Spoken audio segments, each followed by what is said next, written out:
Hello, good evening. This is the PM edition of News Updates on 247 Connect. Now to the details. In our very first story, the High Court in Accra has set October 19 to deliver a ruling on the contempt case brought against Adanse Asoka Member of Parliament, Katie Hammond. Judge Kweson's lawyers filed the contempt application following comments made by the Trade and Industry Minister during a media interview deemed contemptuous. He is alleged to have equated the Judge Kweson case to that of Adamu Sakande and indicated that the Ascent North MP will suffer the same fate. However, the complaint in the case, Judge Kweson was hoping to move the case on Friday, but it was rather adjourned.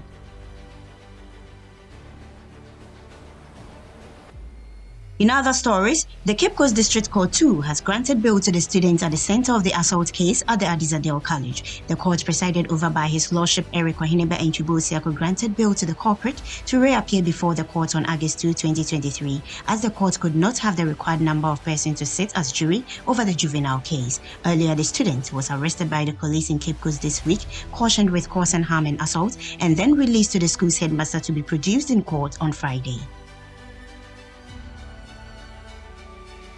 Now, the Speaker of Parliament, Alban Bagbin, has explained that Parliament has not legalized cannabis for recreational purposes. According to the Speaker, it is not in the interest of Parliament to promote the use or smoking of cannabis. Speaking in Parliament on Thursday, July 17, Mr. Bagbin asserted that Parliament remains committed to ensure that cannabis is not legalized in the country in accordance with the Constitution. A teenager has been confirmed dead after he was reportedly hit by a stray bullet during a fire festival at Abuabu in the Asokore Mampo municipality of the Ashanti region. The victim, 14-year-old Masaudu Abdulaziz, was said to have been hit by the bullets during a magical display by celebrants who fired muskets amid chanting, dancing and lighting of fire. Meanwhile, the police have commenced investigations while some persons are also on admission following some injuries sustained due to the incident.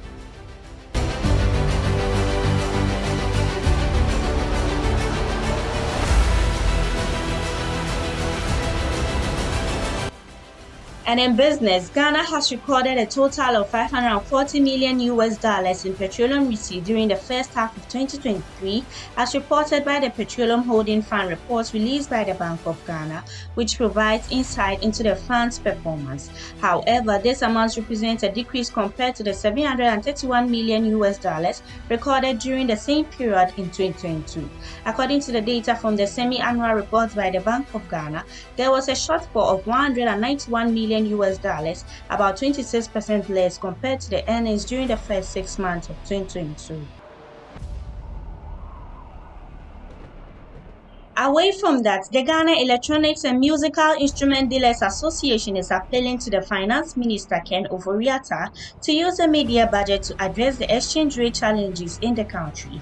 Chairman of the association, Vincent Osei, appealed to the Finance Minister to consider pegging the cedi at a fixed rate to reduce the cost of doing business in the country. However, the first 2 months of 2023 were not encouraging until the cedi stabilized in March 2023 against the dollar.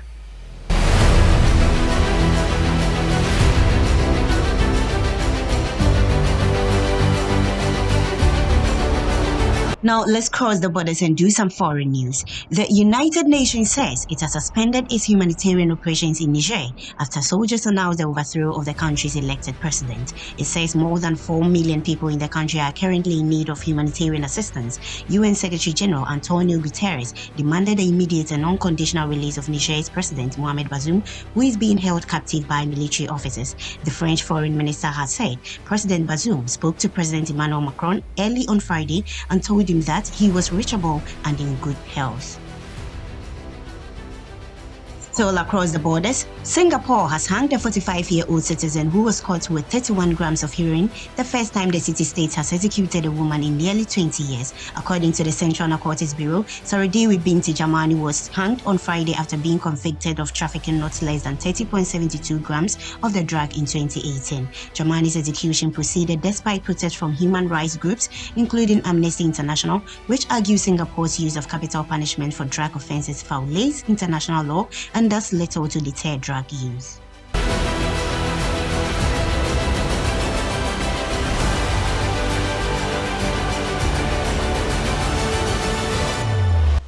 To the field of sports, Algeria international Riyad Mahrez has joined Al Ahly in the Saudi Pro League from Manchester City after spending 5 years with the Premier League champions. The 32-year-old has joined a group of former Premier League stars such as Cristiano Ronaldo, Ruben Neves, Jordan Henderson, Kalidou Koulibaly, N'Golo Kante, Edouard Mendy and others. The former Leicester City player who won the Premier League with the Foxes has left England after almost a decade, having joined the Citizens in 2018 for a deal worth £60 million.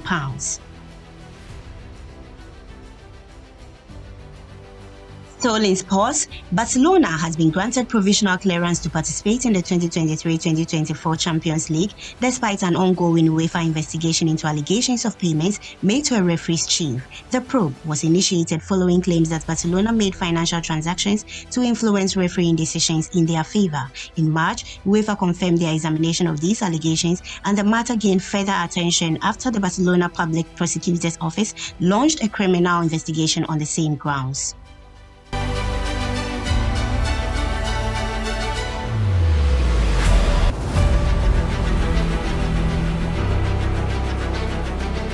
And in the world of entertainment, the 75th Annual Emmy Awards, originally slated for September 18, 2023, have been postponed to January 2024 due to Hollywood strikes. Members of the Writers Guild of America and Screen Actors Guild are striking in the biggest walkout for 60 years. The Daytime Emmy Awards, originally slated for June 16 in Los Angeles, were already postponed in May, and now the primetime Emmys are facing the brunt with their September date transformed to January for now. And finally, in the news, Lasmid Nathaniel Owusu, also known as Lasmid, a talented rapper and singer-songwriter, recently revealed that he has taken a significant step in his career by becoming an independent artist. Speaking in an interview on July 27, 2023, he addressed accusations of ingratitude with unwavering composure. In response to criticisms, Lasmid expressed that he views it as a normal part of life, emphasizing that being criticized indicates one is doing something noteworthy. He made it clear that he does not consider himself an ungrateful person, dispelling any misconceptions about his character. And that does it for today. Good evening.